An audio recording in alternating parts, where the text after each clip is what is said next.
all the heat out of the way. We can go live and direct.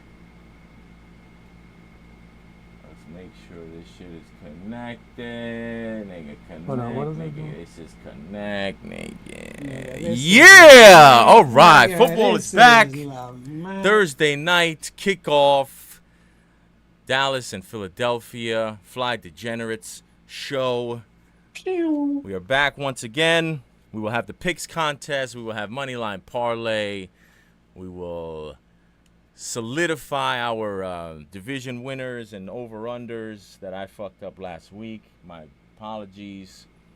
And then we'll get out of here. And then we'll have some touchdown scores to close it out. As we usually do, for those who have forgotten how this goes, it's a 3-point pick, it is a 2-point pick, and it is a 1-point pick. We're going to do a different ordering this year. We'll do it in a snake draft style as far as picks, as opposed to everybody doing 3 picks at once. This way, no one will have the same pick. So we'll do the same thing. We'll snake draft the same way that we do for the Moneyline Parlay. And that'll be that. And then next week, I have a very funny video that I plan on showing for the funniest internet thing I saw this week. I'm gonna save that for next week. Save it in the cut. It's a good one. I think my boy Word Life is really gonna appreciate it. Actually, I had you in mind when I saw it. All right. So, what's the score of the game? We already have. Oh, so first of all, I sent y'all a bet earlier. I put a lot of money on that bet, so I really need that shit to cash. Because I'm trying to follow the same bet that I did.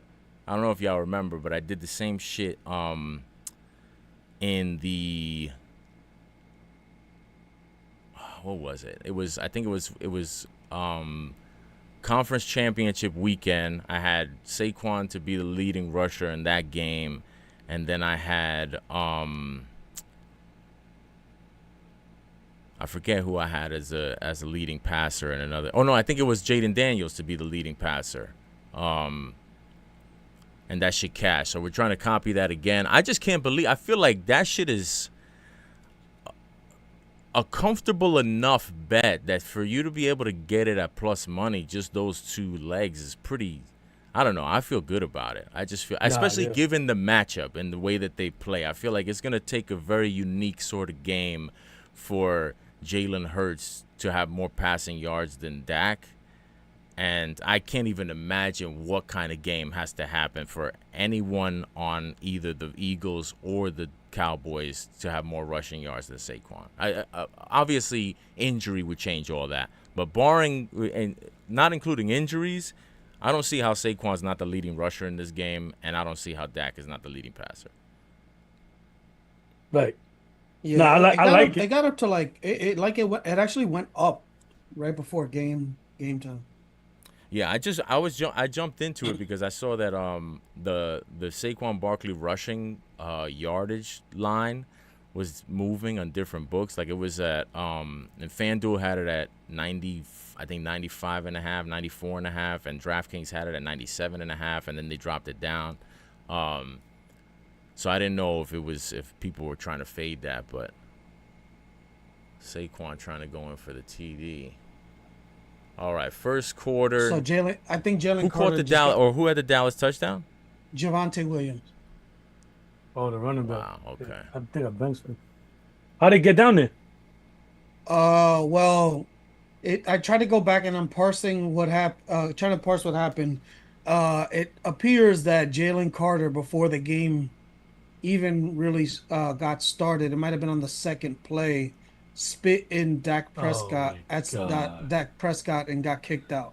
Oh my God. Amazing.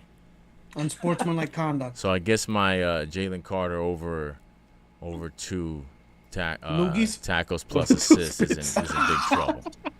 Over 2 loogies. Loogies. Damn. Loogies. Well, there goes that bet. Damn, I felt good about that too. I mean, it would have been if he had and I had him and Clark together parlayed. But anyway, did y'all? You had said something about the that you said you wanted to take. You wanted to make sure that you took the Browns over 4.5 wins, right? Yeah, but I got it. I already have over. All right. Well, I'm just going to announce my adjustments that I want to make to Okay, let me hear this. my over unders and to my. I'm making one change to my division winners. Ooh. I'm back on the Rams. Ooh. Oh, there I've been you dancing. Oh, and y'all heard me last week. I've been dancing on and off of the Rams. Mhm. I was on the Rams early. Which was strange too. Yo, I've been Yeah. hearing that voice in my head all week. After that, I've been hearing H telling me that. I'm like, damn, what is it? What is it that H see? I'm like, that's funny. Well, it was just that, like, all of this shit about the what's going on with Stafford, like that shit is important to me. Like, what Stafford's status is going to be. I mean, obviously, any quarterback if you're picking a team to win a division, but it's been real spooky. Like, he hasn't been practicing. He didn't do preseason. But what I really thought about, like, I backed off of it. But then yesterday, I was like, yo, they could have traded Stafford. They had, that was how the fucking offseason basically started, was that everybody was, are the Giants going to trade for Stafford, or the Steelers going to trade for Stafford? And they ended up not trading him and then giving him a bag. And I'm like, Right. that's going to that ultimately changed me, changed my decision, that I was like, yo, they know his health better than anybody, you would think. And if they were willing to give him a contract extension and they don't seem concerned about whatever's happening with him, it's not like he's played any games. He couldn't have gotten injured since then, right? So it's like, I'm just going to trust in that. It was that combined with the fact that the more I thought about it, I have been sort of anti Shanahan for a while. And I was like, why am I putting all of my faith in Shanahan to win the division this year? Based off of what? I was like, if you didn't have it before. Yeah, and I was thinking to myself, like, I kind of just got spooked by the Rams, and I was just defaulting to who I thought would be second. But then I was thinking to myself, yo, there's so many problems low-key with the 49ers. Like, I know a lot of people are high on them this year. They expect them to have a bounce-back year. But again, we talked about this last week. Like, this whole schedule thing, I think, is very overrated. Like, don't get me wrong. I think the 49ers have a good chance to bounce back. But if we're talking about question marks and what has to go right, I still feel like there's a lot of things that have to go right for the 49ers to have this bounce back that everybody thinks they're going to have. Whereas with the Rams, they made the playoffs last year. They won a playoff game, almost won 2. And the only thing they need is to make sure Stafford is right. I don't really have that many other questions with them. If you tell me Stafford is there, $100,000, I don't really have any more questions. I mean, there's some questions with the defense. There's some youth there. But as far as, like, just totally I don't know what to expect, I just feel like with the 49ers, there's a lot more low-key that I have questions about. I hate to say it, no disrespect to Brock Purdy, but I'm still not 100% that he is, can do it with anybody kind of thing. And if that's going to be a different offense he's going to be running. Same offense from a coaching standpoint, but as far as the personnel, McCaffrey's there. He's a question mark himself as to how he's bouncing back from last year. Having McCaffrey back is a question mark in itself, just because it just feels like he never has him to begin with. It's almost like it's still a question mark because you're adding him. Yeah, exactly. How he comes back into the fold. I mean, obviously he played a good amount of games with him, and I don't think he'll have that much trouble sort of getting back on track as long as McCaffrey stays healthy. But McCaffrey staying healthy is anybody's guess. And then who's the receivers there? Debo's gone. Ayuk he's on that Stafford shit. We don't know when we're going to see Ayuk. I feel more confident I'm going to see Stafford before I see Brandon Ayuk. Yes. Jennings, he was holding out. He's not holding out. I don't really think he's that great anyway, but he was kind He of. got an I feel extension. I feel like that holdout was just based off of the fact that he was like, yo, I know that I'm the only veteran wide receiver y'all got left, so y'all gonna have to give me a bag. Y'all here rolling out Ricky Pearsall, Pearsall. Robbie Chosen was out there at some point. Like just Robbie what Chosen, exactly. this hodgepodge of wide receivers when you're like the expectation is, Yeah, we had oh, a this is couple, gonna be. quite a few. Where's your ass at? That was over there.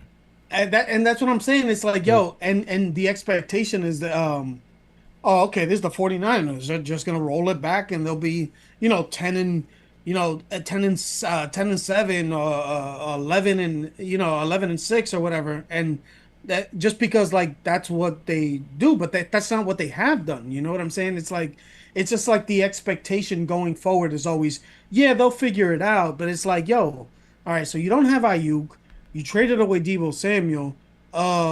You don't have Jordan Mason as your backup running back who's there, and Exactly. You you're traded relying for on. a backup. It's funny that you mentioned that because I was thinking to myself, the fact that they let Jordan Mason go, I was sort of taking that as a little bit of, okay, they must feel comfortable that McCaffrey is going to be good to go. Then all of a sudden they make a deal for a backup running back. That evens out the questions that I have for them with the questions that I have for with the Rams or with Stafford. Yeah, on top of that, like they're always drafting running backs, so it's like, oh, so what happened to Isaac Guerrero? He was supposed to be like a big thing that stashed. It's like they always draft these running backs, and people just assume, oh, once the Shanahan gets him, he's gonna be the next, Isaiah Pacheco or you know what I'm saying? Like they always think that it's like, oh, they have the expectation like they're always gonna find a running back from nowhere. But then the thing that happens is, yeah, they find a running back from nowhere, and it's usually they spring him out like a day that McCaffrey's not gonna be there. So it's like a secret. And then all of a sudden he does 2 weeks, 3 good weeks, and then they fall off the face of the earth. Yeah. Elijah Mitchell. Yeah, I was gonna mention him, right? Yeah. It's because it's usually, yeah, he's a Chief, right? It's usually because of that O line, but that O line ain't what it once was. I mean, the O line, and we haven't even gotten into the pieces they lost on defense. Right. We haven't even gotten into the Greenlaw and the Hufanga and all that. Yeah, man, those are big ass people. Hufanga was was like a predator back then. Yeah, he was a problem, and I'll give John Lynch credit. I don't think that's going to cripple them. I think they'll find a way to replace those guys. But my guy, Muhammad, I don't know who that is. The safety that I was talking about last year. Yeah, I think that they'll find a way to replace those guys, and I do think that getting Salah back is meaningful. But I was just thinking to myself, like, yo, why all these questions with the 49ers? But I'm gonna let the whole Stafford thing take me off of the Rams. When I was on the Rams the whole time, I was like, nah, let's get this right before we go into the season. And the other one I wanted to change was I'm changing my NFC South. I wanted to be bold and go with the Panthers, but I'm not gonna do it. I'm gonna go with the Falcons. I was the Falcons. whole time Yes, let's go. Oh, the Falcons! Wow. I thought he was gonna say Tampa when he said. No, When he said it that calmly, I thought he was gonna go Tampa. Yeah, no, because I was like, well, even when he picked it initially, I was like, yo, this nigga, listening to his boys' Carolina Panthers podcast or something like. No. Well, look, I've been on the Panthers since last year, but no, he has. I know. To be better than, to be better than what they were giving. Yeah, to not be for. garbage and to win a division. Yeah, it's different. There's a gap there. Right. Yeah, I tried to get cute. But this is me. I'm trying to come to my senses a little bit here. I'm sobering up here. 7-7 Eagles just scored. Yeah, so I'm gonna switch that one off, and I think everything else I'm comfortable keeping the same. Those two were just like ones that I was like, yo, I got caught up. I got caught up in the moment. I got caught. You're trying to be the disagreeer. Yeah, well, no, I don't know about that. There's only one. There can only be one. Double D. There can only be one. Double D. But are y'all I need two all Ds. comfortable with y'all shit? Yeah. Yeah, I got 9. I just got to rattle off. You know what I'm saying? Like, Because when I made that graphic for the division winners and I found myself fishing for that Panthers logo, I was like, am I really doing this? Yeah, for real. That's when they all hit. It all Because hit the me. thing I is, was it's like trying to any- I'm They trying to do- move the logos into the screen. I'm like, I'm really doing this? The shit is crazy because it's like anytime you see that logo, there's like certain logos that is like Yo. I'm not used to looking at this shit. Like you know what Right. I'm saying? So it's almost like yo, what? Like you're looking for it and like, oh damn, I barely read. Like what am I doing? Right. He said, I'm not used to looking at this shit. That's fun. All right. And so this week, nobody's going with this game, right? I thought No. about taking Dallas here. Yeah, it was my last pick. Like of the That's the other thing we got to figure out is that. Well, I guess we just got to make sure that we get the shit done before the Thursday game starts, in case somebody, because we can't do it like announcing it before. Yeah, no, there was a lot of shit. I mean, this is the first week. I have some technical issues going on. There had to be some grievances aired out. So there was a lot of stuff on the table. There was a lot of stuff on the table. So you know what I'm saying. We get the kinks out now, figure it out, because we were, like. Right. Because we were, you know what I'm saying, like we were talking about like maybe doing it another day. So, let's just. I guess we got to kind of play it by ear, try to figure it out. Right.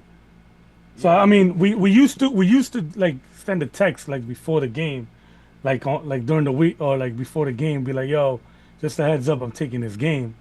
I mean, we could still do that, but it's really since we're doing a draft kind of thing, it's really up to the guy who goes first, right? Because if he takes it, yeah, like if it's your number one pick, I guess. Well, that's why I'm saying as long as we get the picks in before the Thursday game starts, it should be fine. Even if we do, well, I'll talk to you about it after. We're live, so I'll talk to you about my idea afterwards. But it has to do with doing it beforehand. okay. All right, let's see. We got this is ready to go. We're sharing. Bam. Boom, bam.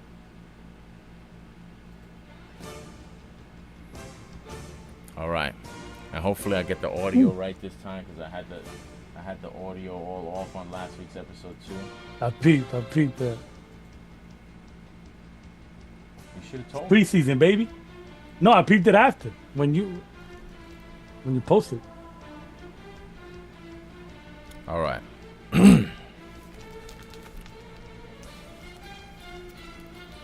Is the volume all right? Yep. Good with me. All right. Here we go. First picks of the year. Oh, man. It's good to be back. It's good to be back. Am I going first? What's the order again? Yeah, you, me, and Flex. All right. So and then I'm gonna have my 2 and 1 back to back. All right. So let me strategize here real quick. All right. My first pick. I hope I'm not gonna regret this. I'm going against what I usually go with in a lot of ways, but I'm gonna take the Broncos and I'm gonna give the 8.5. I'm gonna give the biggest spread on the board. I like it.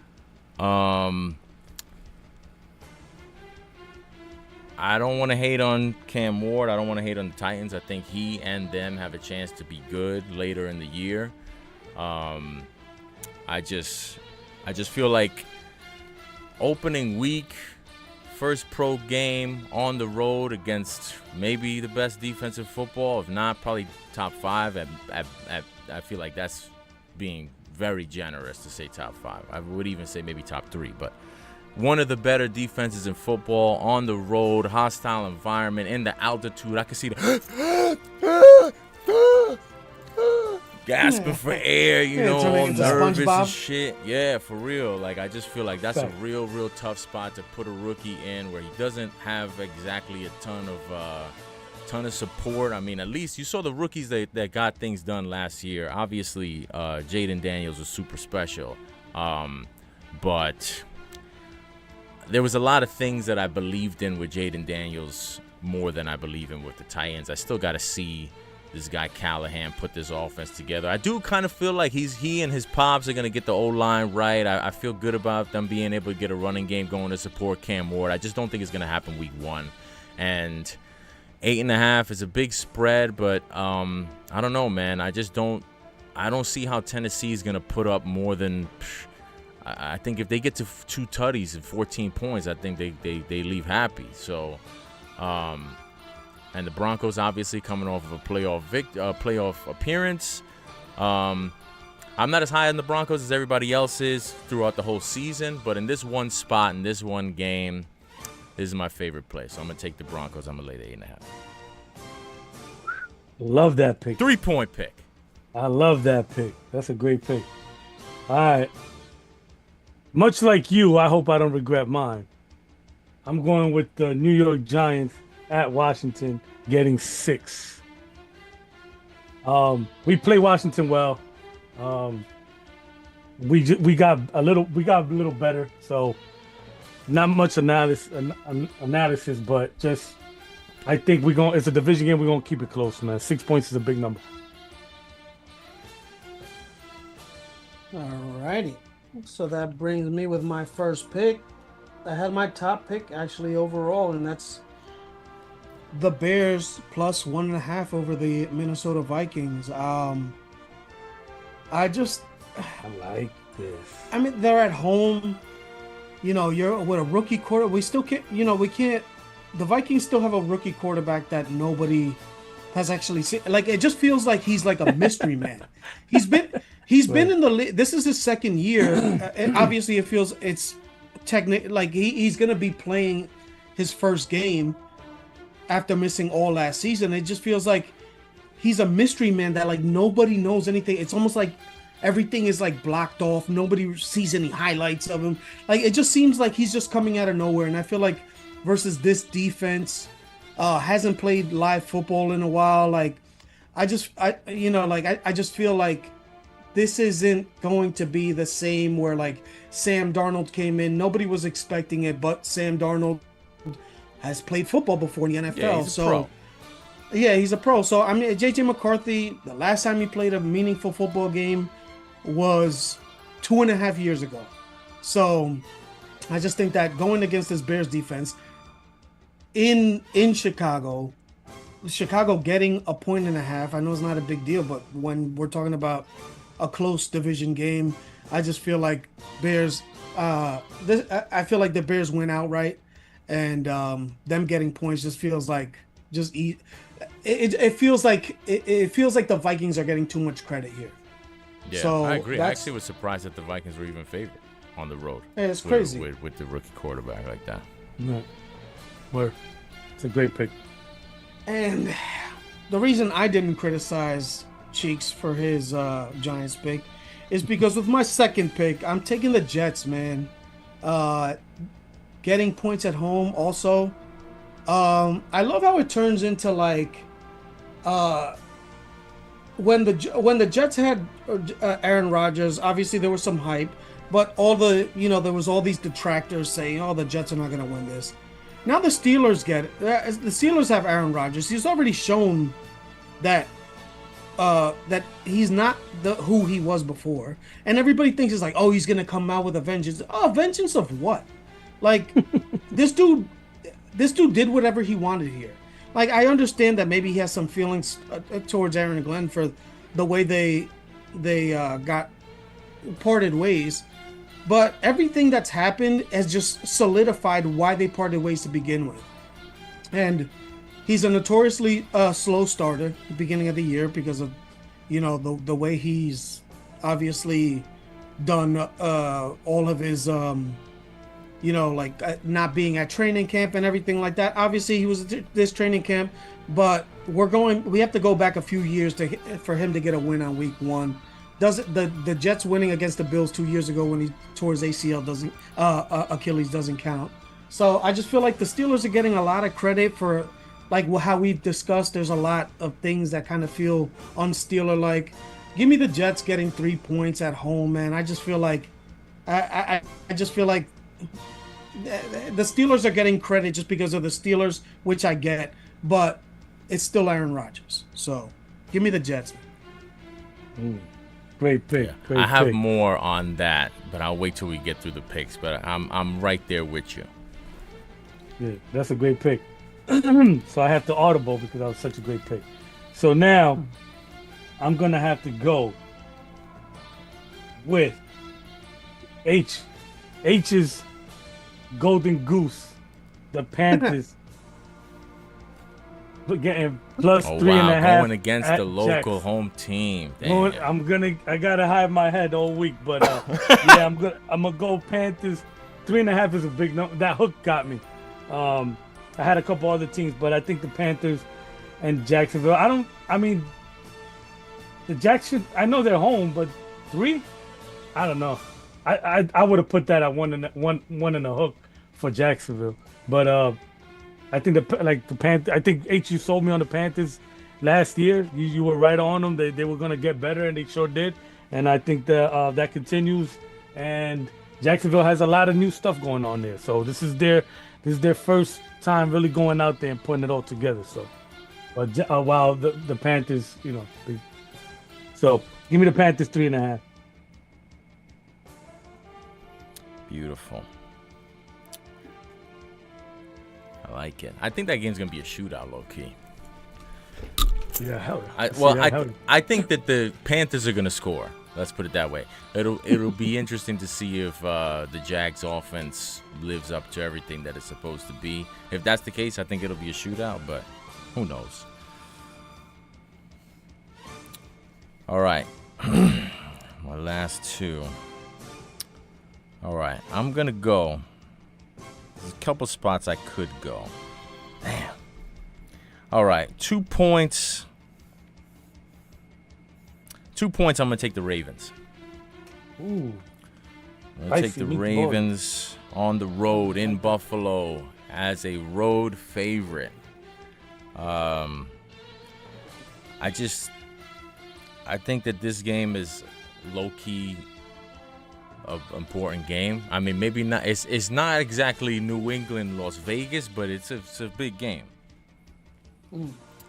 And Lamar got off to a slow start last year. I think they'll be extra focused on that this coming season. I think they started 2-4 last year or something. They started with a losing record. I think they lost like their first 2 or 3 games. I know they lost one that I think was the second game to the Raiders. I think they're gonna put an emphasis on coming out solid. And Buffalo, Hard Knocks, maybe a little bit of Hard Knocks hangover. And I just think the Ravens, until proven otherwise, I think that from a regular season standpoint, they're definitely at least to me, they're the best team in the AFC. So I'm going to take the Ravens. I'm going to give 1.5. Nice. And then 1 point pick. I'm going to take. Let's do it. Why not? Why not? I'm gonna put my money where my mouth is. I'm gonna take the Colts. I'm gonna take the Colts at home. I'm gonna take Danny Dimes. I just think Indy's gonna come out. The Jim Irsay flags are gonna be flying. There's gonna be tears, weeping. Oh my God, we love you. It's gonna be a whole emotional thing out there in Indy. Pat McAfee's gonna be there, hyping the crowd. And I don't know, man. Miami, I'm very down on Miami, like I've said, but I'm starting to get this feeling that maybe I'm too far down on Miami because I don't like when I hear too many people agreeing. It makes me skeptical, but yeah. But yeah, I just feel like Here's the thing. I'll end it with this. I think if Miami has a good year, they could barely win this game. They have a chance at winning this game. I think Miami's ceiling is playing with the Colts. That's what I think. I think that if they have a good season, I think that they'll have maybe 7, 8 wins, and this will be one of them, maybe. But if they have the season I think they're gonna have, that could be a disaster. I think they lose this game and many more. Yeah, I feel like this could be the difference. Like if both teams finish 8 and 9, but the winner of this one is going to, could possibly flip it to 9 and 8. Yeah. At best case scenario. But I don't think the floor for the Colts. I just feel like the Colts are pretty solid. Yeah. Whereas I feel like with the Dolphins, the wheels could come flying off and the car could go fucking riding into a ditch. I feel like if that doesn't happen, then they can compete and still maybe even lose. So that's why I'm going to take the Colts. Yeah. That'll be my 1-point pick, giving 1.5. Damn, am I taking all favorites? Yes, I am. Wow. That's crazy. It's funny because I was so tempted to go the other way. But Miami, do it. Nah, I got something I think is a little better. I'm going to go with the Cardinals. Favorite, 6.5. Yeah, that was the other one I was contemplating. Yeah, it's a dome. The Arizona feel comfortable in the dome, which is actually similar to why I thought Miami too, because of the dome thing. But I picked Arizona, so I think that's a turf team, man. That's an indoor turf team, and the Saints, we already know. I ain't gotta say much about that. Everybody expecting them to be the worst team in the league. They're starting Spencer Rattler, man. That's crazy. And he might be younger than the quarterback that was supposed to start. That's crazy. Right. Suck. But give me Arizona. I mean, they're explosive. I'm not over Connor. Yeah, I still think he's a top back in this league. They're explosive, man. So see what happens. It's all about Kyle, man. If he can lock in. If he can lock in, that's not his name. Kyle Murray is if he played baseball. Kyler Murray. Excuse me. Kyler. Yeah, right. Yeah. If he was a fucking Yankee, he should change your name. No, because he got drafted by the Oakland A's. Saquon Barkley do a 585-pound squat right now? Why is what's that? I don't understand. Yeah. Kyler Murray. Excuse me. I'm the worst for names, man. Kyler Murray indoors. Not worse than Bart Scott. I'm up there. But yeah, give me Arizona laying 6.5 at New Orleans. Yeah, it's not even that big of a trip either. You know what I'm saying? Like, I will say the only thing is with the Dolphins, it's a dome. But I think with Miami is a team that I think just knowing that they're in Indianapolis makes them uncomfortable. You know what I'm saying? Like, even if it's a dome, they don't have to deal with elements or anything like that. Controlled environment. But I think them knowing that they're not in a big city, I think it is to their detriment as well. So I agree with you there. And the only thing that about the Dolphins, I heard in the Colts, I heard the Colts haven't won a game in like an opening like a season opener in like 11 years or something like that. That spooked me up. Yeah, I did see that. Yeah, which I mean, it doesn't matter. I think McDaniel is a 2-0 or 3-0, something like that. Opening. Okay. Alrighty, so I was debating between a couple because I still have all my picks there, but I think I'm gonna go with the Las Vegas Raiders. Raiders, man, over also getting 2.5 points, but granted they're away. Word Life's game of the week. Very excited, very curious of this game. This one, I'm very curious. I just feel like, man, like every other team has to prove it to garner hype. And like the way that the Patriots have been hyped up and Drake May has been hyped up, it just feels over the top. And I know a lot of it has to do with like, the people, ESPN is close to New England. There's a lot of New England influence, and The Ringer and all of that stuff that kind of throws that out there. And what happens is people start to believe a lot of it. But I just feel like it's just over the top, and they may be good. You have Vrabel in there, but like I just like thinking about it. I go back to what because one of the I think Mike Vrabel was asked about Micah Parsons and trading. He was asked about like if trading for Micah Parsons, and his response was something along the lines of, "Oh, we have to rebuild this team. We need those draft picks." And it's like, I don't know if that was a minor tell or just like an admission of like the team isn't where he in his mind wants it to be. So I just feel like all this hype where like even the over and under is high, people are picking them to be second in the AFC East, like okay, like that's already a done deal. You have the Raiders are coming in with a proven head coach as well. They're coming in with a quarterback who, while not spectacular, he's done a lot more in this league, a lot more recently. And he still hasn't written back. We still waiting for him to write back. Exactly, and now he has a new address, so the shit might never get to him. So you're a fool for that. You're a fool. So, you know what I'm saying? Like, I feel like they're not getting. I don't think the Raiders in on this spread are getting adequate respect going against a team that really hasn't shown anything. We're talking about a team that what they picked. Were they the fourth overall pick?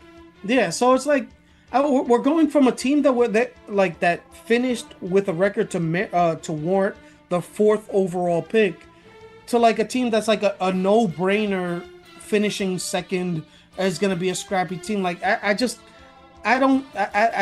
can't sway without that, like that far without seeing, like I need to see a lot more than what they've shown for me to sway that heavily. So Right. Give me the Raiders getting, I believe, 2.5 away, but Was it? book it for my for my 1 point pick. All right. Do you want to 2.5, start yeah. the money line parlay off? All right, so you know Take it what? right back. Money line parlay. I'm gonna go with the Bears. Bears. I just feel like that's a game that I know there's. It's just set up for them to be able to win that game outright. Hold on 1 second. Shares just lost my are plus 102.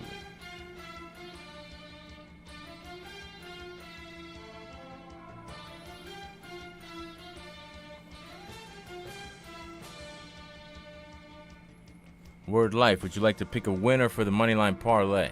Yeah, my fault. I'm going to go with. It's funny because I really wanted to go Cleveland with the points, but I'm gonna say I kept thinking, damn man, like they can't start off slow this year. They just can't. Like, maybe it's me just believing in Burrow too much, but give me Cincinnati. Cincinnati.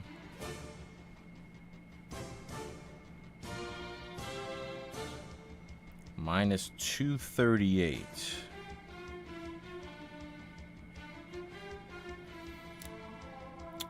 All right, Cincinnati minus 238. I'm going to take.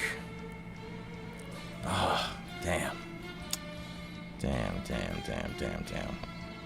Damn, this is a good game, huh, Dallas? I'm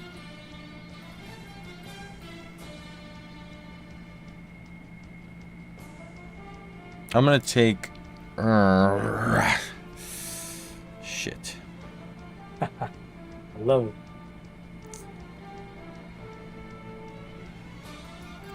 I'm going to take the Jets. Ooh. Oh, I got two, right? I'm going back to back. Yeah. All right, so I'm going to take the Jets, and I'm going to take the Falcons. Ooh. Nice. Falcons nice. plus 114, Jets plus 136 on DraftKings. Nice. Moved me up. Moved me off.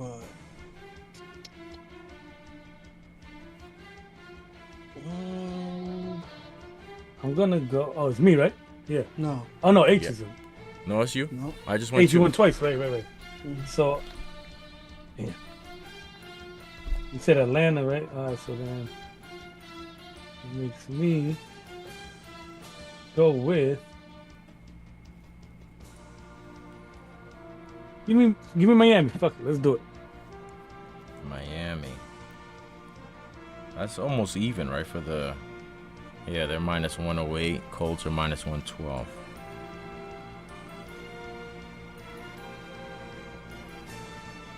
Okay. We got two. I'm gonna go with the Seattle Seahawks. Nice. At home, they always play each other tough. I don't know. And given the questions, It's a Sam Darnold revenge game a little bit. Right. yeah, No a little sign. bit. And did he played them last year? No, they No, he was on the Vikings last year. Yeah, but I'm saying that played them. the Or Vikings played against the Yeah. Niners. The 49ers. So I he had. I mean, I know they played Seattle. I think it was they like played either that week 2 or division. week 3, and like they won comfortably. Unless I'm misremembering. But yeah, I'll take him over. No, you're right. They did play week 2. That's right. They did play week 2. Yeah, yeah. They if I'm not, they kind of whooped them if I'm not mistaken. And I am going to take the Detroit Lions. I like that. That was mine. I just feel like that. Yeah, the hype is kind of getting out of control in terms of Plus 110. the Packers? Yeah. And the Packers went. Yeah, I was 9-5. looking at taking the Packers money line, but I was thinking that sort of the same thing you're thinking. And the thing is, there's a lot of almost every. There's 2 big spreads. Really, I mean, all the spreads are pretty tight, so it's like. Yeah. All right, so Detroit, Seattle, and Chicago. That's a nice big fat plus 850. Ooh.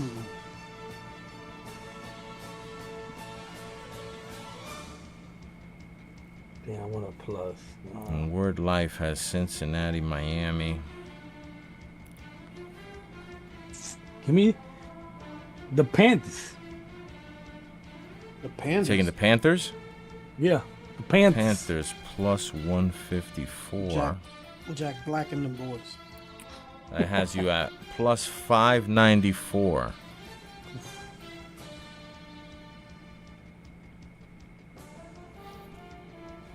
And to close mine out, I have the Jets, I have the Falcones, and to close mine out,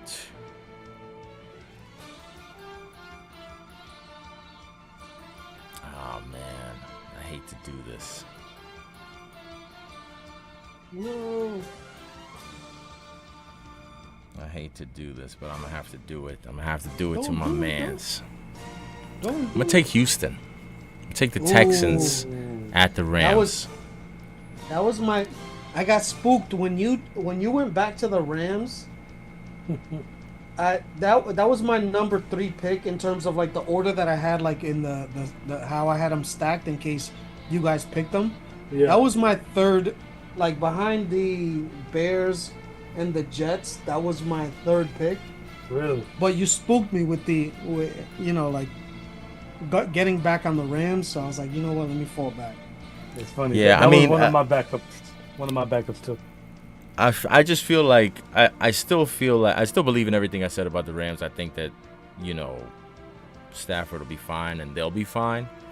But I could see this, at least first game of the season, Stafford I don't think he's thrown a live ball to Devontae Adams yet. I think, and if I remember correctly, I think the Rams got off to a slow start last year as well. So, I still, if you told me full season, who do I want, the Rams or the Texans? I'm still going Rams. But in this first week one, I don't know. The Texans might have some. They might have some feistiness to them. Yeah, live bullets, man. They got some edge defenders that maybe make the Matt Stafford a little bit uncomfortable. So, and they have a good secondary too. So, I'm about to say that defense should be good. That defense should be good. All right, and that's all the pick situation, right? We're done picking everything.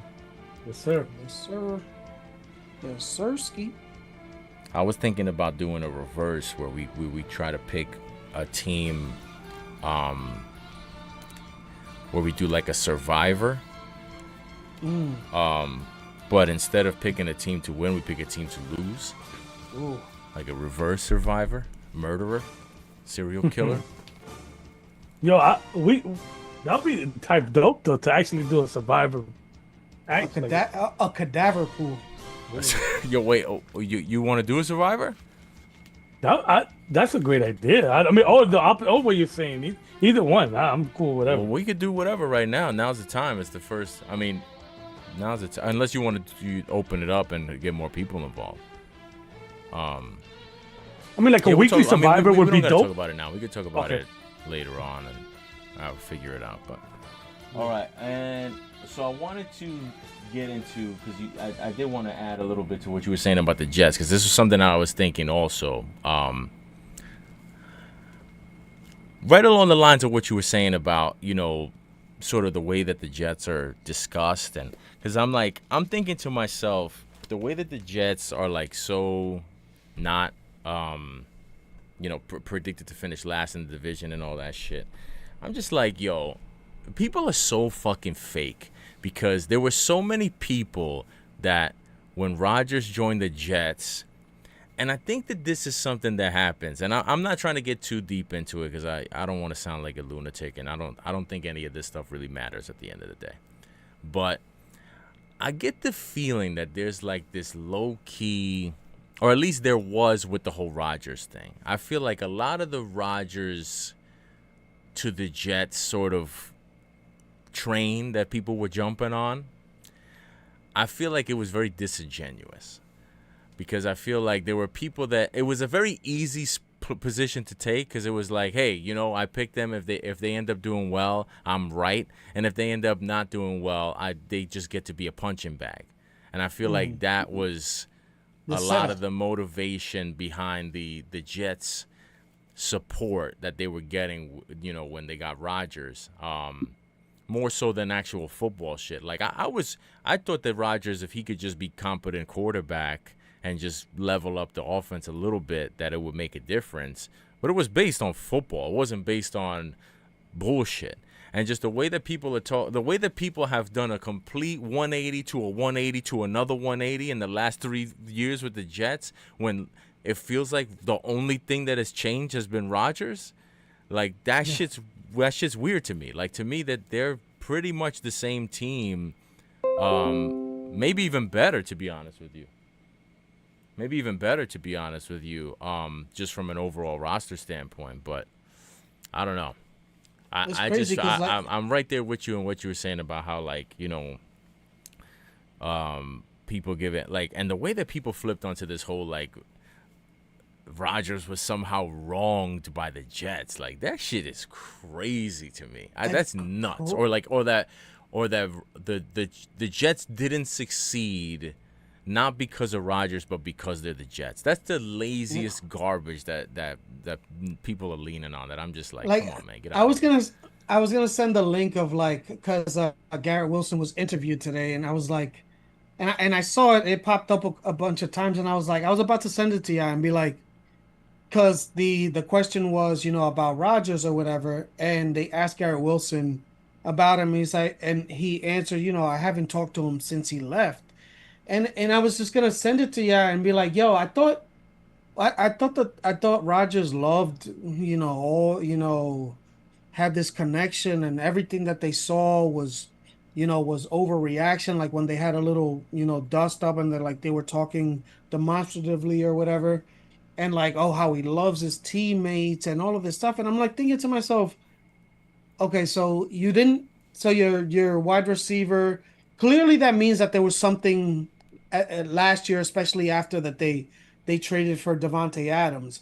But just like in general, man, it's like had this been, had this been like Rodgers going to the Jets and Garrett Wilson was on another team and the question was asked the same and he would have said that he hasn't talked since he left.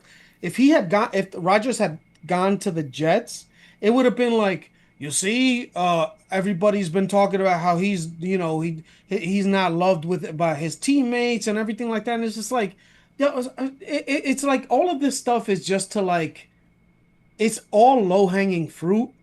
You know what I'm saying? And it's just to kind of like, it's almost like, oh, you were saying how it was disingenuous. It was like, oh, they'll throw a little like, oh yeah, if Rodgers is who he's been, like this team could win the Super Bowl, like, and then now all of a sudden they're, they can have the number one overall pick. Like even like a couple weeks back, I saw Mike Clay that does like the roster rankings or Oh whatever, yeah, Mike Clay.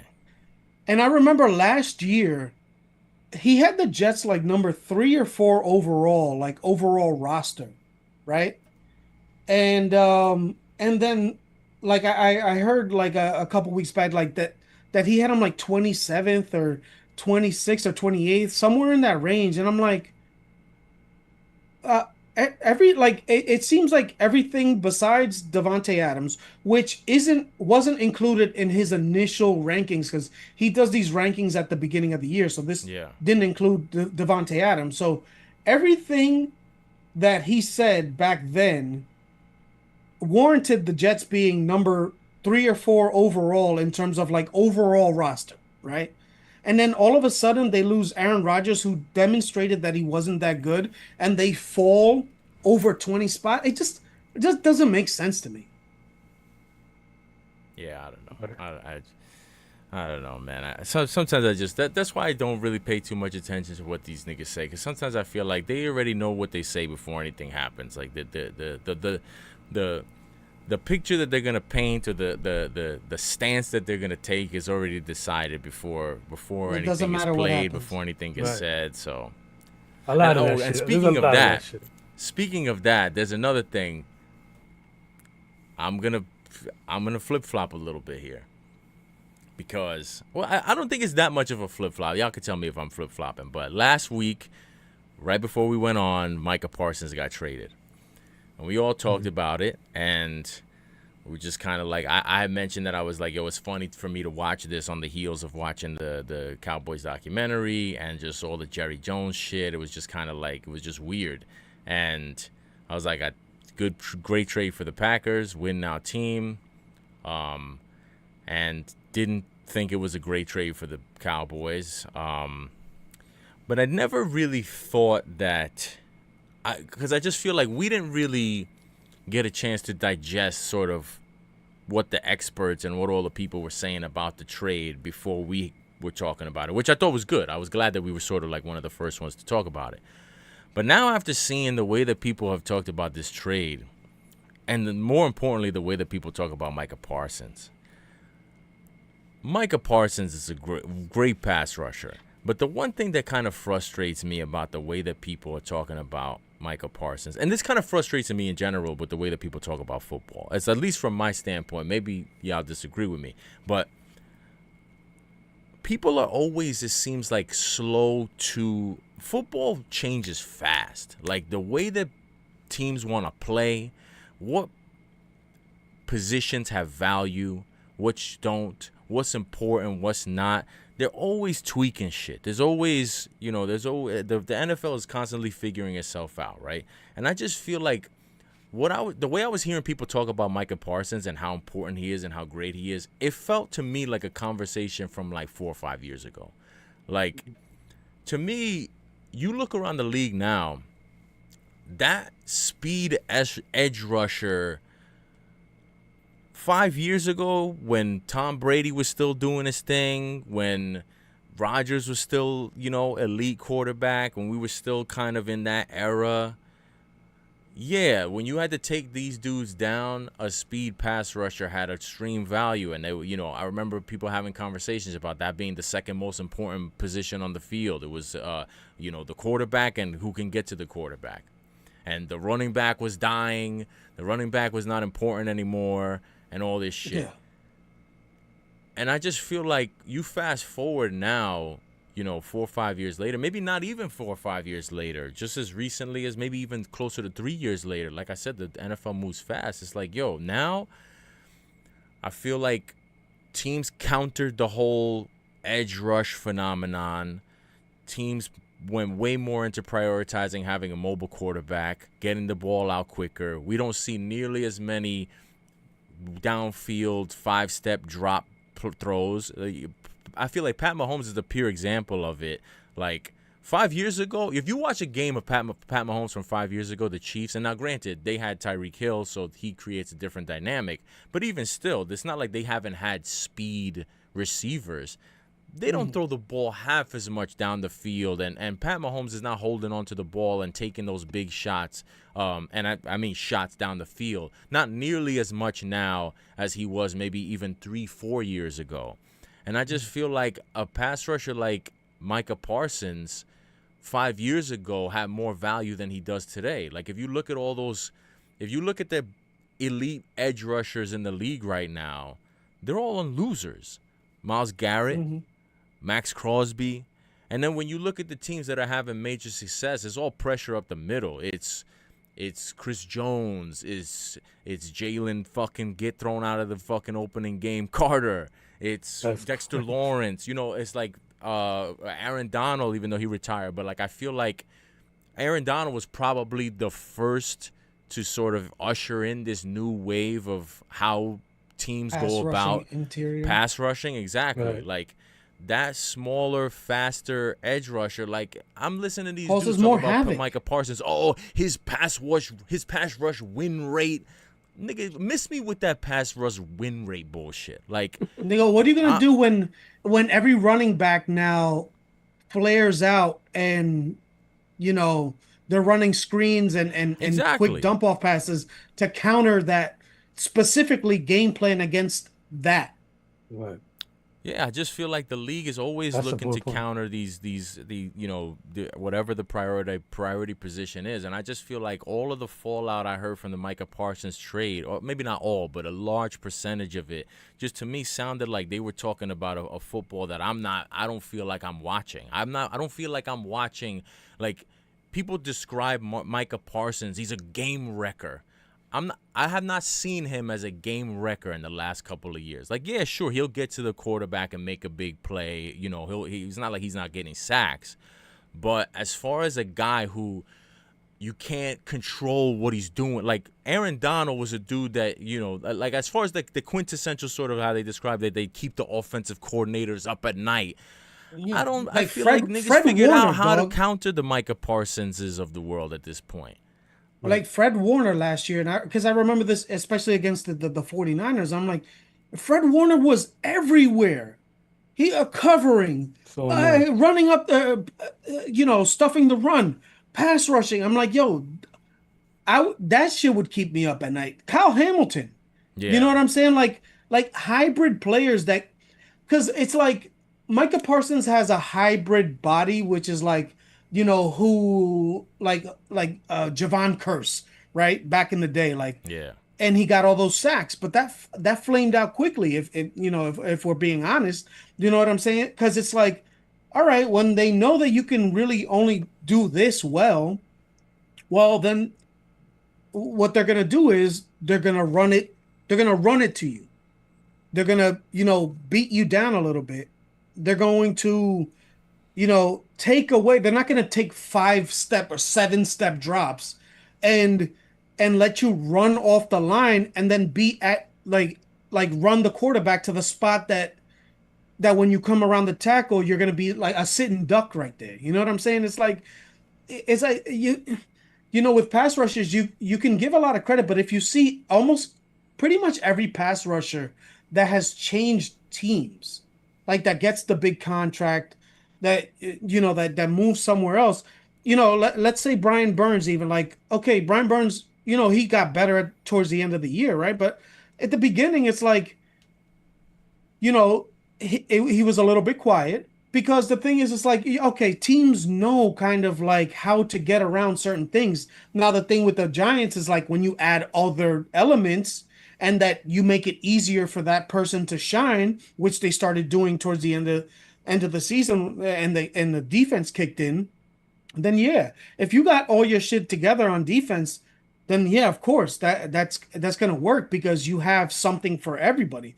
But it's like, it's like Hassan Reddick, right? He comes in last That was year and another is name I like, was gonna bring up. Yep. yeah, it's like he comes in and he got like a half a sack last year. You know what I'm saying? It's like somebody that's coming in like even Shaq Barrett, right? Like I know he had a good year, but like when you change teams and like you're asking a pass rusher to do something else, not only like your sacks, right? Like you see the high sack now, like Matthew Judon, let's say, like he went from like, oh, this dude is a sack leader in the league, to he's still available until like 2 weeks ago. You know what I'm saying? So Yeah. it's like yeah, the word gets out on what you're good at and who like you could storm the league the first couple years if you're a rookie, first contract, and nobody knows kind of like what your repertoire is. But once there's the tape on you, man, if you can't add other stuff and you can't like do the run stuffing and get the tight end out the backfield or the running back, yeah, they kind of figure it out. Yeah. Let me ask you a question. Do you think Parsons is like as playing off the ball linebacker? Like I obviously from college to now is a huge number, but has decreased a lot. But do you think in the Packers they should use him off the line more, or do you think they should, or you think he's solidified as an edge guy only? Because the thing is, I don't remember. I forgot to look up like the defense that they run over with the Packers. I think it's 3-4. It's 3-4. So yeah, so he's gonna be the outside linebacker, which might fit to his skill set a little bit better. Because Right, if I'm not mistaken, they ran more of a 4-3 in Dallas and right, kind of had him going up and down. right. But But they barely did. I was looking it up. He only took 12 something snaps, 12% snaps as off the line linebacker. and the And thing is, it's like, okay, you gave up Kenny Clark, and now was your you've got, centerpiece? Right, yeah, that's what I'm saying. It's like if you don't have somebody that's taking up the blocks in the middle, like granted, like I said last week that they have drafted heavily in terms of like pass rush in terms of pass rushes and and defensive defense. line and Right, defense overall. right. But I mean, if you don't if your guys in the middle, like just like I'll go back to the Jets example last year as well. Like every Jet fan knew that up the middle they were too skinny. They didn't have people that could kind of like do the run stuffing and all that stuff. A for Quinnen Williams and B for the edge defenders. So it's like that comes, like teams obviously they know what your weaknesses are. So if you're Right. running the ball on second and six, you know, or third and two, what's that pass rusher coming off off the edge, flying off the edge, gonna do for you? It's just gonna wear him down. So I don't know. Right. I misspoke, by the way.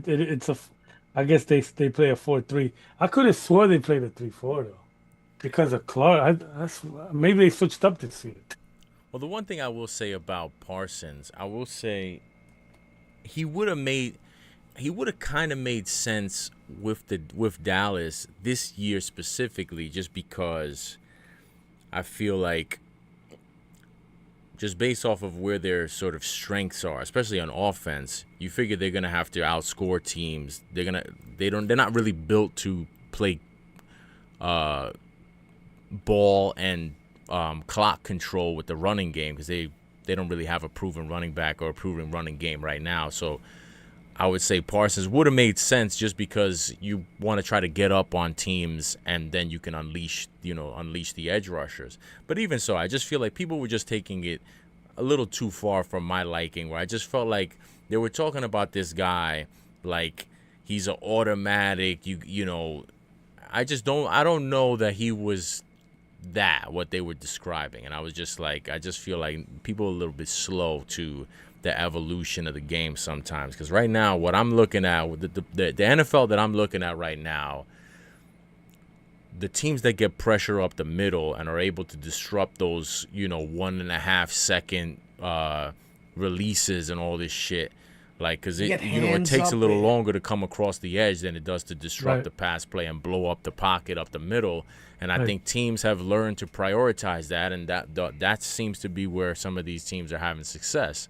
And I just feel like Micah Parsons very much to me feels like a pass rush prototype from 5 years ago. Right. Yeah. The fact. Yeah, and there's a litany of teams that. Now, the way that they went about the trade and waiting, when they did it, and what they got back, all that shit remains the same. It was stupid, and it was not handled properly. And I think that I just feel like niggas was so thirsty, itching to just fucking kick this nigga Jerry Jones down the stairs that they needed to amplify the point with making Micah Parsons into this elite, unstoppable force on defense that I feel like it got a little too crazy. But I do think that the Jerry criticism is warranted, because I thought that shit was handled foul, and especially that whole shit with the agent, and that shit is just foul. And I don't even want to get into the dynamic of what that says about Jerry Jones. But speaking of people who are lost in the time of the fucking past that is not today, that is Jerry Jones in every fucking way. Right. Yeah. Right, 1,000%. And I mean that's what makes him an easy target. You know what I'm saying? It's like that foolery makes it easy to stick anything else and point. Like, if he did this, then it must be wrong. You know what I'm saying? So it's like it turns into that, where it's like, yeah, it's easy or whatever, and then down the line, whatever. It doesn't matter what I said, because it's like, there's also teams that everything they do is like, like that there's a few teams that every move that they do is like, they fleeced them, or they must know something that somebody else, like if the Eagles do something, like trade for a player, Howie Roseman is up to something.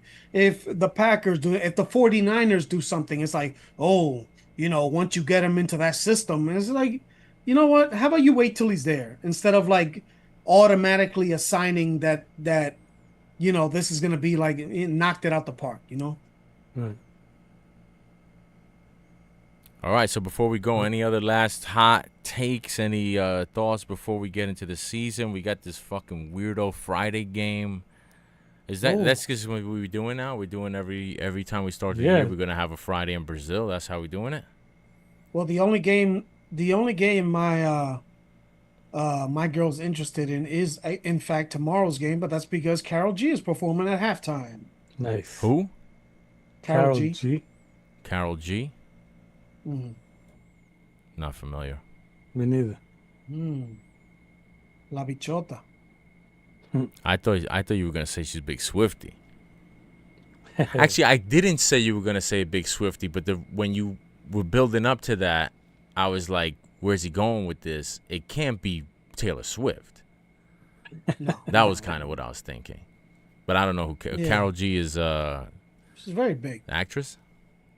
No, she's a singer. Singing. I've heard the name. I can't put a face to it. She's the Hispanic women's. I only know Taylor Hurricane Swift. G. Is it really? Rest in Nah, don't peace. say that. Is it really? Rest in Yeah. peace. She's the what? Yeah. Hispanic what? Absolutely. Taylor Swift. The Hispanic women. Taylor Swift? Really? Yeah. That's what's up. That's what Taylor Swift translates to in Spanish. Karol G. You didn't know that, did you? Nah, I didn't. I just Sastre learned. Spanish happy. lessons here. There you All right, go. so it looks like we're going into halftime. Eagles 21, Dallas 17. I think the Dallas put up a little bit of they put up some spookiness to start the game, but they seem to be losing steam here. Well, they're gonna throw. Let's see. Let's see Did if the Eagles start George the ball Pickens, with the ball in the second half? Yeah, I believe so because I think Dallas had the ball. Damn, man, it's crazy I'm because dying if there to was see a this. bet, who will be the first person to get thrown out of this game? It would have been minus 1%, 500 betting on Right. George Pickens. Yeah, but the thing Oh, is, George Pickens, right. when you say Jalen Carter, like you Yeah, don't it's think not of him, far but from if it. you He's up say there. Jalen Carter, It's top two. Like, It's them two right there. yeah. But here's the thing: if you would have told me who's gonna get thrown out of the game by the referees, I still would have went George Pickens. If you would have said who's gonna be the one that the police are gonna come on the field and arrest him, I would have went Right. Jalen Carter first. Right. Yeah. Well, the thing is, when he got after they threw the flag, it was funny because what I saw was Jalen Carter was like walking with his hands behind his back. Well, Oh, like he's shit. about to get If you arrested. if you see the highlights, I'm gonna find it. But it was like, fine. what's Yo, this that's nigga doing? crazy though. Yo, for real. To spit on somebody's crazy. Son. Yeah, I don't his why. chest, too. I never get That's that, man. Like, there's crazy. no And, like, what do you level think- of. And also, you think you're gonna get away with it? Not even that. That shit don't even. It's not even that. You know what bothers me about that whole shit? Because he's a football player. It's like you're taking it that serious. Like it's not beef, nigga. It's a was- fucking. You're playing an opponent. It not wasn't even beef, the man. first So play. he spit in Dak's face No, on his chest. on his chest. Yeah. You see, what bothers me about that That's too so stupid. is y'all niggas is on the football field. You got plenty opportunity to you could put your forget about spit on his chest. You could put your helmet through his Right. chest legally. Right. To me, like Yeah. a spit is just that's weak. That's so whack. Oh And it's wait, like, hold up, Dallas. Oh wow, Yeah. Field What? goal. Was that like a 53-yarder? Nice. All right, so Dallas goes into the half down 1. So if you Wow, had Dallas 20. first half, you cashed, and I think if you had the first half over, you cashed too, because it could not have been higher than 41. I think the over Hell. under for the game was 51 or something like that. So. Yeah, I was gonna say, isn't the first, even if like the over the spread is 8.5, usually isn't it heavier on the first half? So I think they would have covered. I think they would have covered regardless, if I'm not mistaken. I mean, down 1 is hard to not cover if you're a dog. No, I'm saying like they would have covered the four The The first four. half. no, because it was 17-21. I'm saying. Oh, they would have, regardless if they made the field goal or not. Yeah. Got you. Yeah. You're right. Yeah, they would have. I think whatever I the first half spread was. I think it was either 4 or 5. Yeah, they would have covered it. Unless, because the only thing I would think is if it was, because I know that was a late moving line. It was 7.5 for a while. Oh, So okay. it depends maybe where you got it. You know. it could Yeah, be I'm a little going off weird the like 8.5 because usually when it's 8.5, it's usually like either 5 or 4.5 Yeah. on the first and then less on the second. And have we looked at the touchdown scores at all? Any early leans? I put a couple in that cashed. I had Javonte Williams to score a touchdown in this game, so that cashed. Yeah, But I Right now- have forgotten that I even put that shit. That was one of those bets that like sometimes I gotta be careful because sometimes with like late at night I'll wake up in the middle of the night. If I can't go back to sleep, I start firing off bets that I don't even remember I put them, and then I fucking be watching games and my account be. I mean, the good thing about it is that I only notice if I win, like the account. Yeah, 'cause you see the I'll big cash, number. and I'll be like, oh shit, I didn't realize what bet is this. If I lose, I don't remember because the money's already gone anyway. So, but yeah, touchdown scores. If you want somebody from tomorrow, from tomorrow's game, we could lock that in now. Otherwise, Flex, what are your best bets that you got going this for this weekend? Have you put anything Well, in yet? or no? I feel like no, I haven't really put anything in yet because the situation today had me haywire. But I do like the under on the Jets Steelers. Yeah, I like That's that too. one.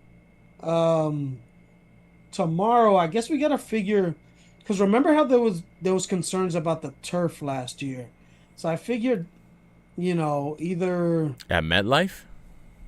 no last year. I'm saying in Brazil. Brazil. Yeah, in Brazil. So That's true. that might It was be a big something to turf think issue about. there.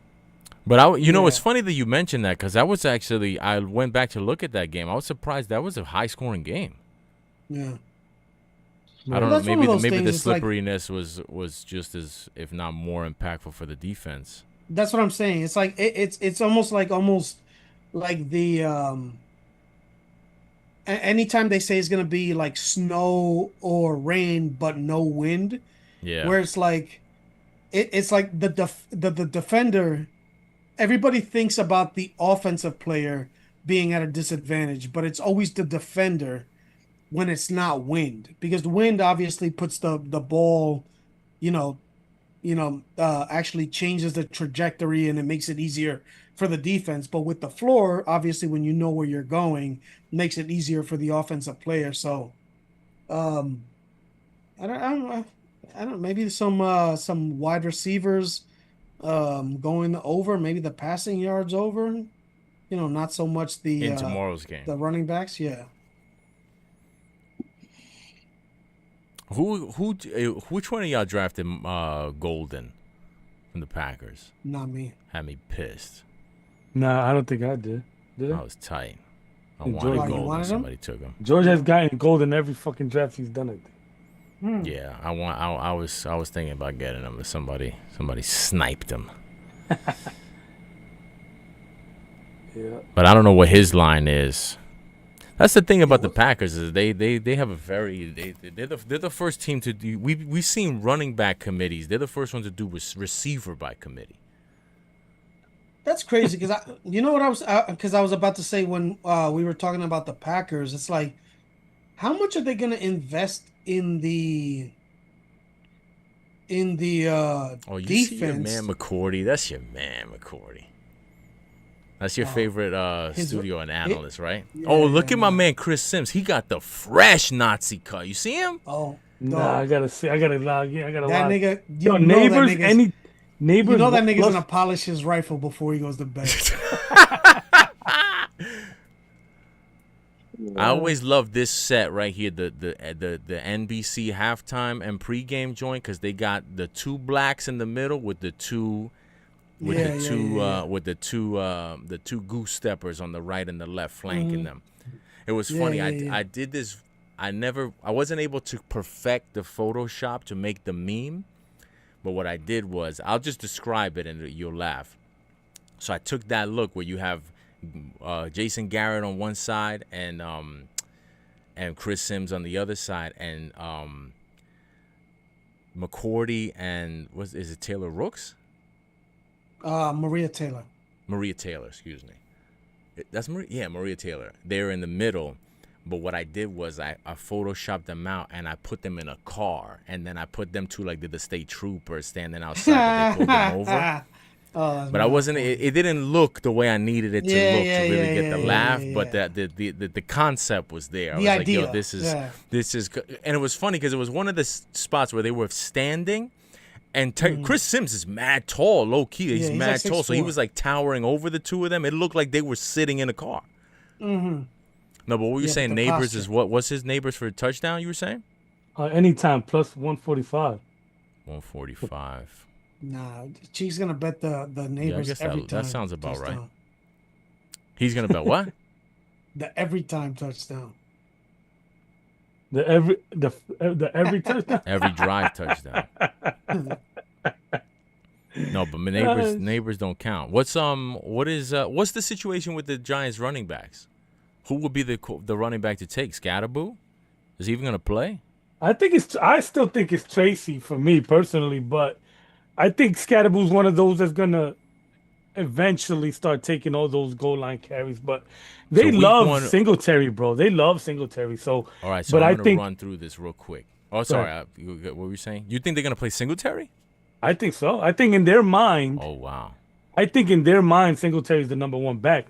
So he's still motor to them. I think so. I think that's what they want it to be. But it's gonna be Tracy. I think it's gonna be They're both. I think chassis. they love what I'm trying to say is they love Singletary, and Singletary in the first few weeks, Singletary's going to steal a lot of carries, but eventually he's going to get drowned out, and it's going to be Scatterbull over Singletary. But I think it's still Tracy number one. All right. So real quick, running back splits. Just give me a percentage. Like if I say Tracy Scatterbull, you would say Tracy whatever. Such an ugly 60-40. name. Or if you want to do 50, 30, 20 for Singletary. But I'm going to name the backfield, and you give me the numbers, all right? Okay. All right. Jets. Braylon Allen and Breece Hall.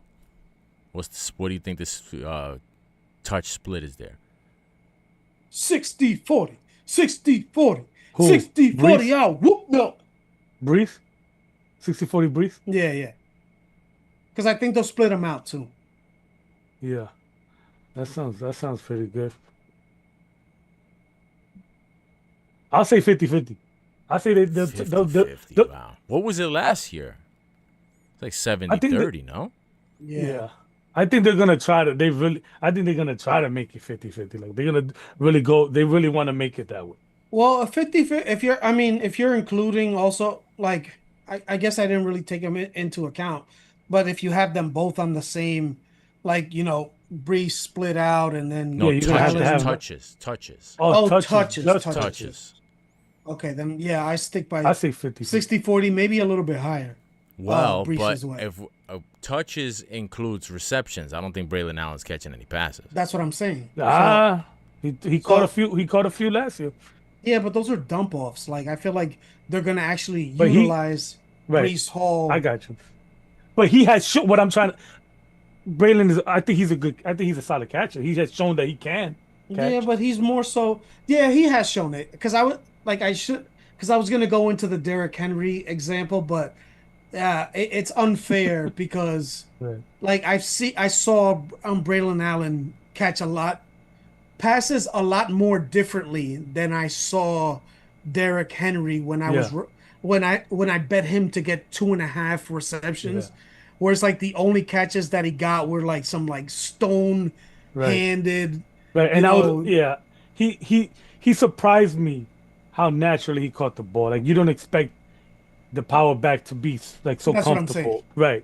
I agree with that. That when last year I was impressed by that.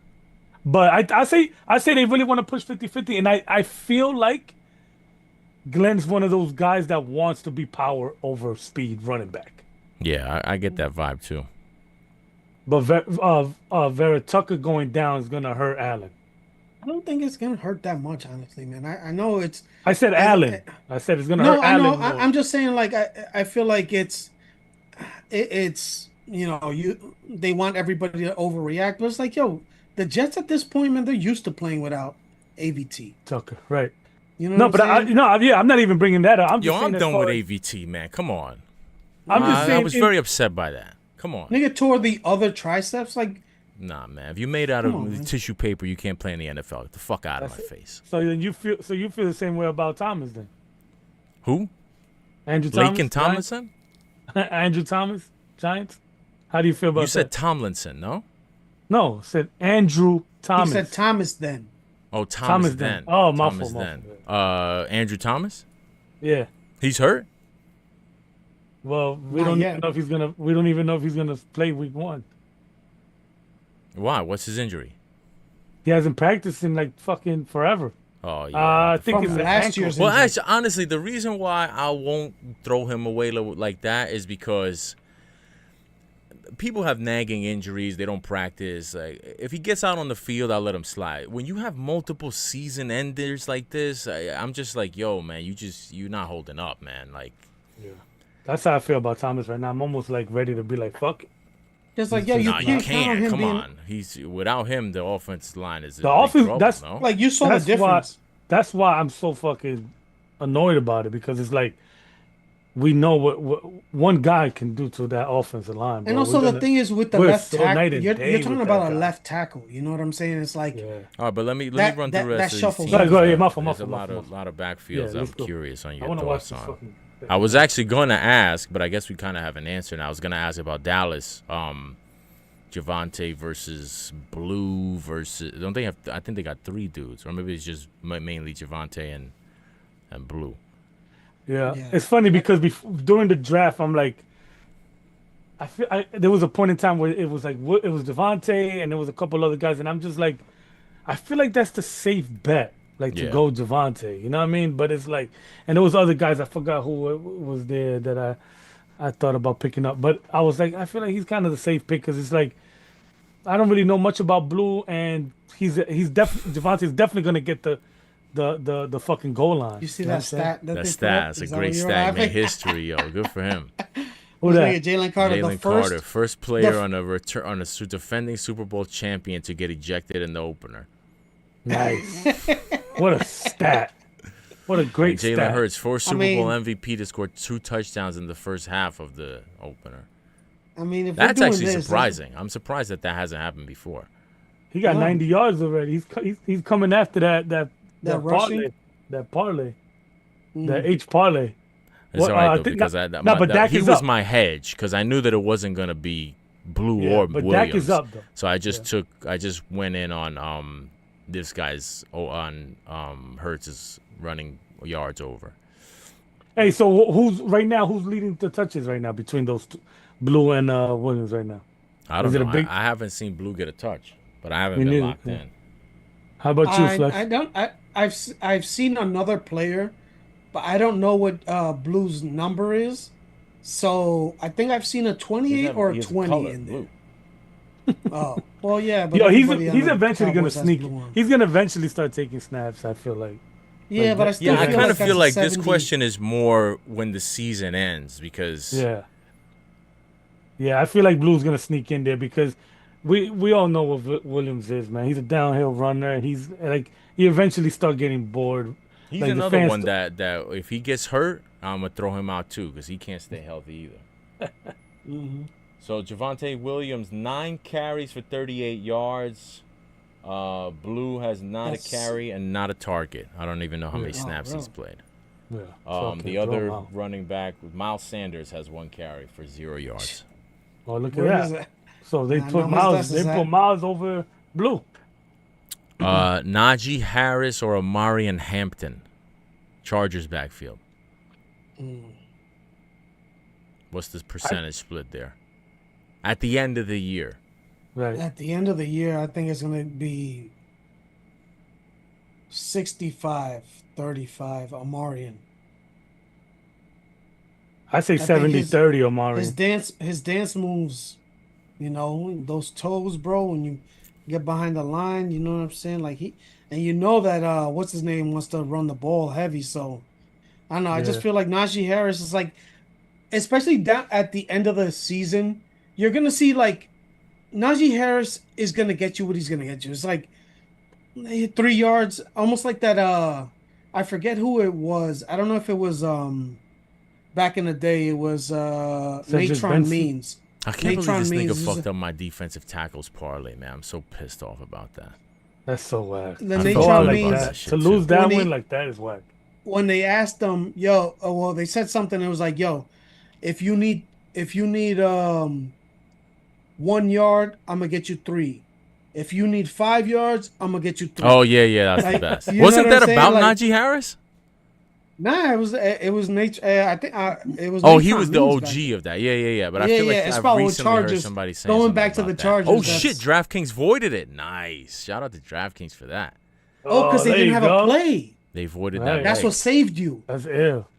He didn't He have didn't a I play- say play. he 70. didn't play one I say snap? 70. No, 30. it was before Oh. it was before the first Oh, play. pregame. All right, that's Really? what's up. Nice. I No, thought it was after a with play. it was with 14:54 on the clock. So the kickoff went. So coming onto the field, Yeah. that's when you're What? a doofus, yo. That's You when you're are- a clown. Yeah, that's Wow. That's nuts. How you that's do that? when you're a clown. For yo. real, bro. That's some fucking great- foolishness. That's a great headline. That's when you're a clown. Not Yeah, when you- that's Like Now the when you next time kill they somebody show in a him, like fucking- when they say Jalen Carter, Alabama, Yeah. they should put him with clown paint on his Right. face. that's when you're a clown. That's what they should say. You clown. They should have your university. voice. They should have your voice, like while he's saying. Brown college. No, for Like, real. That's some while dumb he's shit. How you talking, do they should that the say, first week? "That's when you're a clown." University. All right, how about Jalen Warren and Caleb Johnson? That's a tough one, man. Yeah. That's And a tough one. my man, where's his ass at? Kenny Gainwell.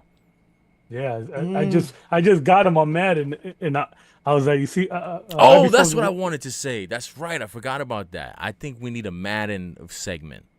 I think you really, should give us a Madden update if something I'll happens, I'll do that. or I'll if you do had that. like if you had a crazy game or you got a call something. I think we need a I got Chiefs eight Madden touchdowns with update. I got eight Eight touchdowns, touchdowns. touchdowns in one game with Jackson Dart. This is what we need. Yo, I anyway, got the music ready. I was gonna put the old school no, music from Madden. Yeah, you know what I'm I glad could you do? reminded me. That's funny, but shit, you threw me off now. Oh, yo, that's a tough one with the I feel Steelers like that's backfield, everybody's man. like 30. Everybody's gonna be between 35 to 25. Like I feel I like Ken. personally for the Steelers, I'm going 55 Warren. That I'll high, you go. think so? Yeah, I'll go 55 Warren. I'll go 20. I'll go 20 Gainwell, and 20. Or I'll go 15 Gainwell and 25 Caleb Johnson and 55 Warren. That's where I would go. Yeah. I feel like they like Caleb. Though. That's the only thing that's throwing me off. Who's Yeah. they? If they does not include Aaron Rodgers, he's not going to see the field. That's the problem. Right, I'm being right, serious. right. Like I Right. believe you. I feel like they like him too, but I Right. feel like if he's not vibing with Rodgers and Rodgers doesn't trust him to stay back there and pick up the blitz, and he Misses starts one getting block. hit, that's it. Caleb Downs misses one block, and Will McDonald gets a sack on him. Yeah, he's gonna on be Sunday. banished. He might It's he done. might not even be on the team. He might get sent to the practice squad. That nigga might be in Bolivian. For real. By fucking, Bolivian. In Bolivian. yeah, it's Mike In Tyson. Bolivian, All right, Oblivion. Etienne, you darn Tootin and Bigsby. Shit. End of the year, what's the split of touches amongst those three? All right, don't even got to do percentage. I feel like that with that one for me would probably be too tough. Just 1, 2, 3. Who would you even say? You know, I think the end of the year is gonna be Bigsby. I was thinking that, but now I'm starting to think Tootin? Yeah, Yeah. that's what Just it from feels what like. I'm hearing, I mean, like it just seems like he's leapfrogged him Really? in terms I haven't of heard being that. in the favor, and it's just like whenever you have like a new coach and that's their guy they're the only guy who they're actually attached to. That's true.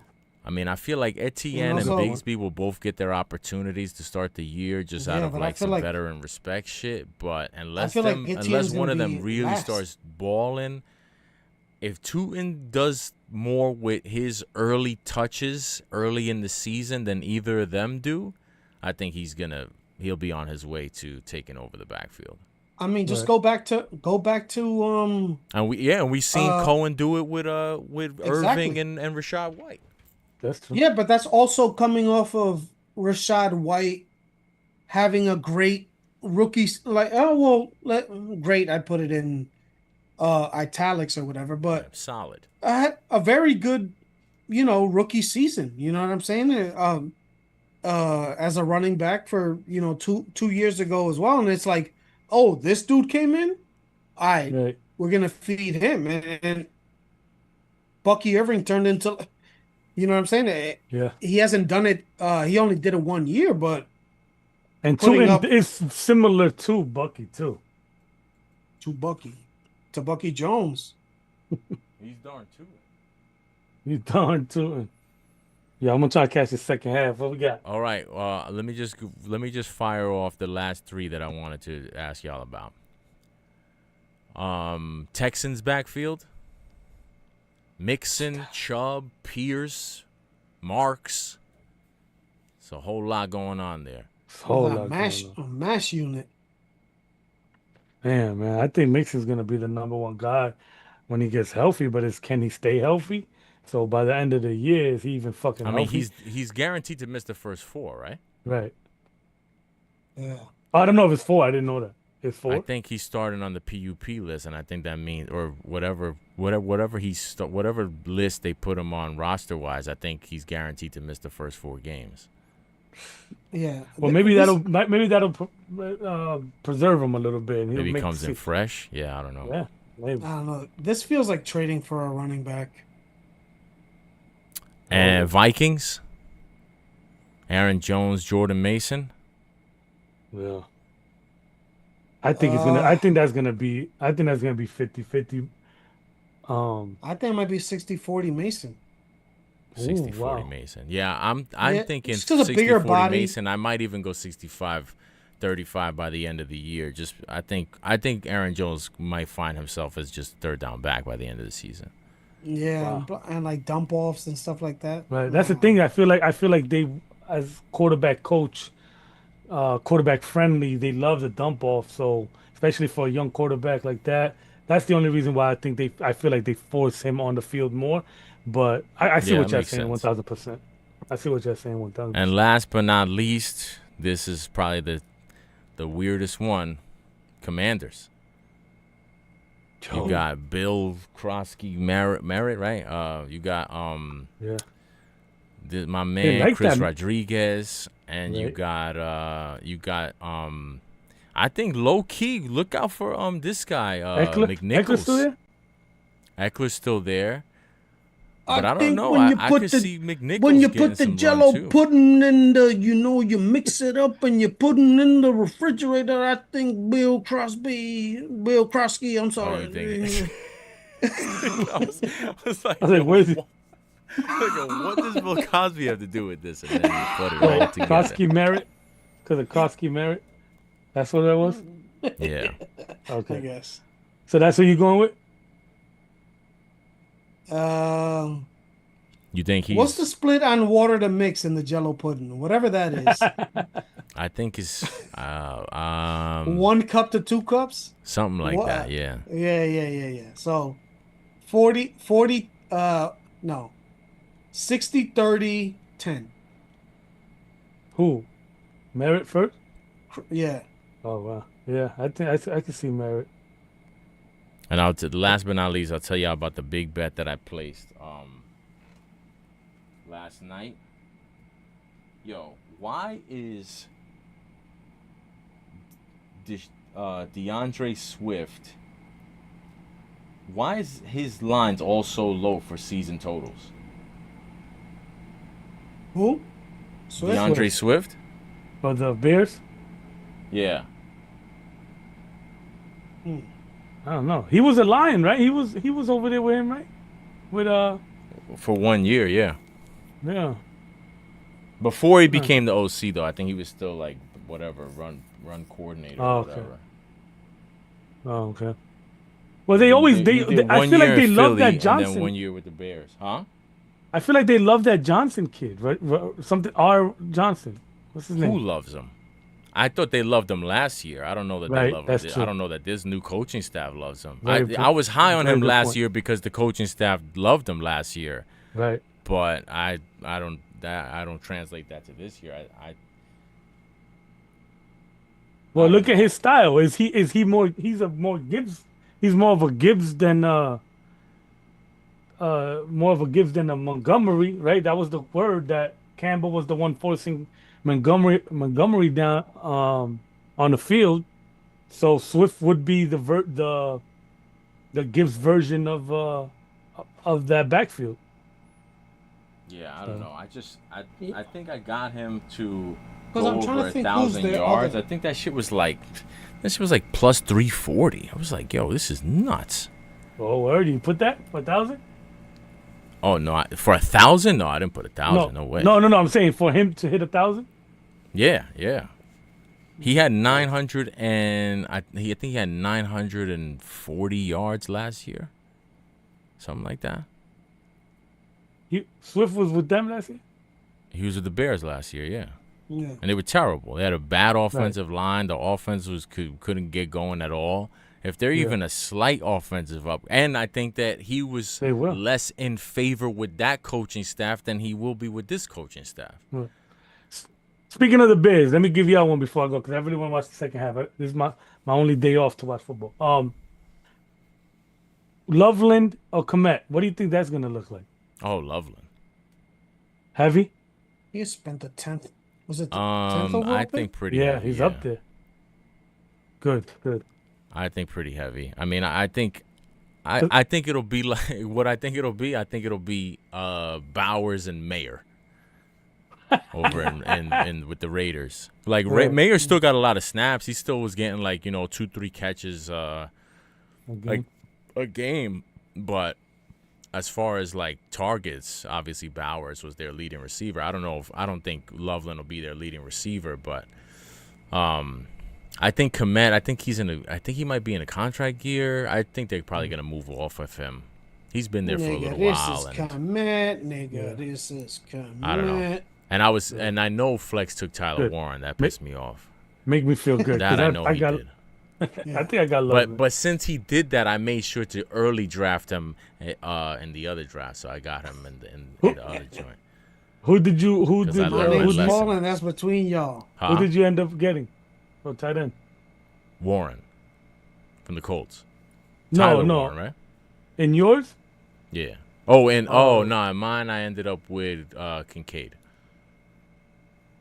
Yeah, there was so many good tight ends late in the draft. Kincaid was always like my backup plan. Like I wanted to get Warren. I had a spot where I was thinking I was gonna look to take him, and it was like the spot I was looking to take him. Because I think Flex was drafting either right before me, like a 1 spot or 2 spots before me, and I knew it was gonna happen. Like I was like that shit happened with like I think 3 or 4 different dudes that you drafted that I was like fucking Flex is gonna I want this nigga here and Flex is gonna take him. Right. And I the one that got me the most upset was Warren, because I think it was like the third time. Because then after I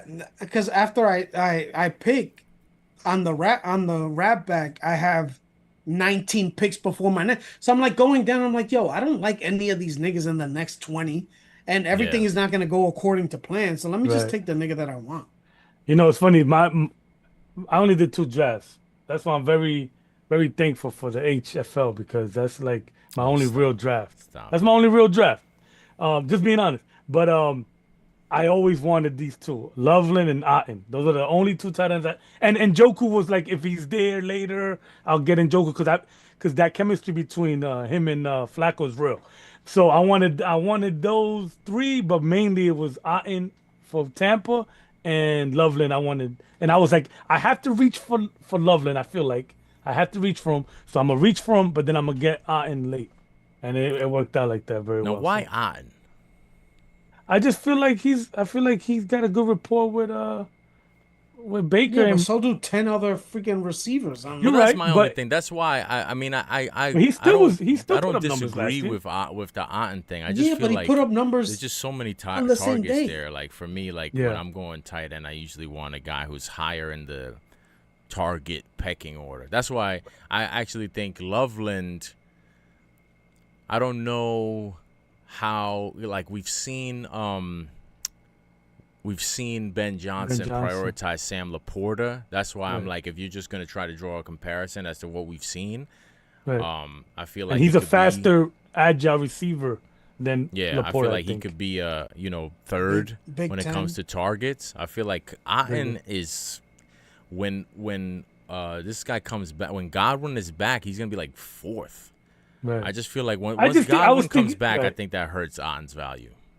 You're right, and I thought about that too. I don't really like picking receivers from teams that have a lot of things or tight ends. But Njoku could be number 1. But Njoku is definitely. That's why I had sprinkled Njoku. But I kind of went picking receivers. George Pickens just got a personal foul. Let me go catch this game, guys. So game 1, and I haven't watched 1 snap. You needed Dak, damn. No, I got that thing. I got that thing in the mail, Flex. So you have. We set it up this week, or tomorrow. I'll see what's good.